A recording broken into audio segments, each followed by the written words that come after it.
परम प्रेममय परम दयाल श्री श्री ठाकुर अनुकूल चंद्र श्रीचरण मोर शत सहस्र कोटि प्रणाम।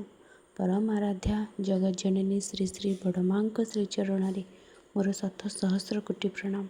परम पूज्यपाद श्री श्री बड़दा श्रीचरण मोर शत सहस्र कोटि प्रणाम। पूज्यपाद आचार्य देव श्रीचरण मोर शत सहस्र कोटि प्रणाम। मोर यह वीडियो देखुथिबा समस्त इष्ट प्राण गुरु भ्राता और माँ मानक मोर अंतरर जयगुरु भल पाइबा और प्रणाम निवेदन करे।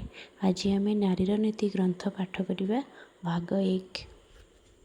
झियो मोर तुमर सेवा तुमर चलिबा तुमर चिंता तुमर कहिबा पुरुष जनसाधारण भितर जेपरी एपरी गोटे भावर सृष्टि करे जो से माने अवनत मस्तकरे नतजानु होई ससंभ्रमे भक्ति गदगद कंठरे माँ मोर जननी मोर कही मुग्ध हुअन्ति वृद्ध हुअन्ति तृप्त हुअन्ति कृतार्थ हुअन्ति।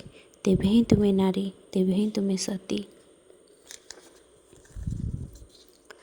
माँ परी तुमे मनीषर माँ परी आपण रहबाकू चेष्टा कर ताहा कथारे सेवारे और भरोसारे किंतु मिसिबारे नुह। देखिब केते ही तुमर होई जाउछि। वंदे पुरुषोत्तमम वंदे पुरुषोत्तमम वंदे पुरुषोत्तमम।